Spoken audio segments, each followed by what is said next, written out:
Ayan, magandang araw mga ka-vlogs, mga kalamesa. Ako po ang inyong Ateng. Ayan, at malugod kong inaanyayahan kayo sa ating bagong vlog ngayon. Sa ating episode ngayon ay tatalakayin natin ang pagluluto ng paanang manok. Specifically, ang sikat na Adidas recipe. So tara na at samahan niyo ako sa pagluluto. Ayan, una sa lahat, kailangan nating hugasan o linisin ng mabuti ang mga paa ng manok.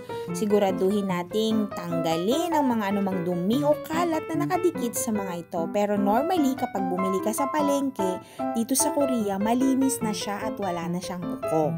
Ayan, at pagkatapos nga nating linisin, maghanda na tayo ng kawali. Hindi ko na ito ibinabad o minarinate sa kung ano-ano mga ingredients. Ako ay diretsyo na igisa. Tipikal na pagluluto ng adobong Filipino. Ayan, kapag handa na nga ang mga paa ng manok, maaari na natin itong lutuin. Ang isa sa mga popular na paraan ay ang pag-aadobo, pagpiprito, pero ako pag-aadobo. Nagpainit ako ng kawali, naglagay ng bawang, mantika, ayan, at pinaghalo na ang manok. Ayan, hanggang sa maging malambot na ito. At kung medyo nagisa ko na-steer ko na yung manok, pwede ko na siyang timplahan. Ayan, maglalagay na ako ng konting mga pampalasa para magkaroon naman siya ng lasa, ng dekorasyon. Yan, syempre takpan mo muna para makita mo kung malambot na ba nga. Kasi mas madali daw lumambot kapag ka nakakulong. Ay, joke. Kasi nadidisiplina daw yung mga paa pagka kinulong. Ayan, so medyo okay na, kaya nilagyan ko na siya ng mga pampalasa. At siya nga pala, meron nga pala akong na-stock na 1 taon na soft drink sa aking ref, kaya ginawa ko na rin siyang pampalambot. At ayan na nga, at sa kulong-kulo na siya, naglagay na rin ako ng secret recipe. Hindi na pala secret, sasabihin ko na. Ayan, isang Knorr chicken. Ayan, at naglagay na rin ako ng 2½ tablespoon na toyo. Ayan, hindi na po ako naglagay ng suka kasi medyo para sa akin hindi na kailangan ng suka. Ayan, tas pinaghalo-halo na nga po ito. Ayan, kapag malapit nang maluto ang mga paa ng manok, maaari na nating ibuhos ang sauce sa ibabaw nito at haluin ito ng maigi para malagyan ng lasa ang mga paa. Halo ka lang ng halo. Ayan, halo ka lang ng halo. Huwag kang magsawa sa kahalo. Ayan, at luto na!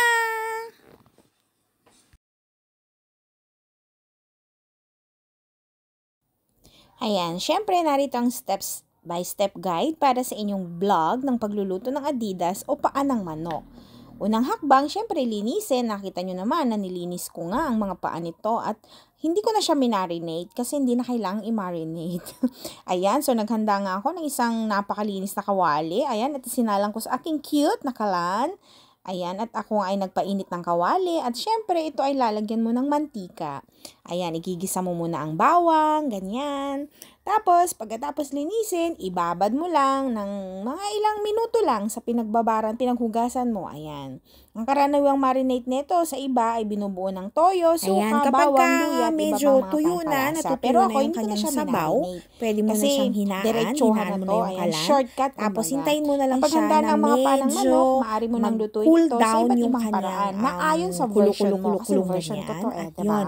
Tapos Ang tikman mo iba na siya sa mga kung popular okay na na ba. paraan At ay ang tapos, pagprito. yun, pwede mo na Ayan, siyang kaso wala na ihain. akong At time saka, magprito take note Kaya ang gagawin guys, ko, ang ating ang adobo traditional ay na pwede siyang magtagal ginagawa ng 1 sa taon. pagluluto Joke ay lang. ang Ng ilang pag-adobo. araw kasi may suka Ayan, yung iba siya. dinidebone pa nila Nape-preserve para niya yung food pagka dahil nga prinito sa nila, crispy nga suka. naman. Kasi wala akong time talaga mag-debone. So, Tsaka hindi ako ayan. marunong mag-debone Habang kumukulo ng paa yan, ng manok. lumalambot ng lumalambot. Ayan, so habang Kaya hinihintay gusto ko pa na siya uminit talaga ang yung kawali, malambot na ayan, malambot maaari para kang maghanda pagkakinain ng ko mga siya, sauce hindi na para siya sa ako yung iyong magngunguya pa. Adidas. Diretso Yan. lunok na. Ang isang karaniwang Ayan. sauce ay binubuo Kasi mas nga ng masarap yung suka, kapag ka toyo, nandun na siya sa asukal, dila at mo, sili kung gusto mo malunok mo ng na siya tamis-anghang na kaagad. lasa. Ayan, so, Ayan, maaari ayan mo ring nga. So, haluan hintayin ng na mga natin siya sangkap sa lumambot isang at hanggang kawali dyan at na lamang pakuluin ang ito ating mga hanggang lumambot ang vlog. sauce. At At yan ang kapag aking gagawin.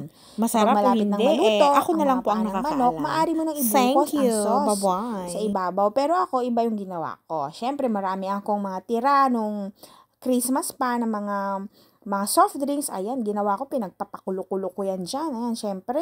Kasi sayang din naman kung itatapon ko, diba? Sabi nila, wala na daw espiritu. Abay, nung tinry ko, kumulo pa. Abay, may spirit pa. Ayan.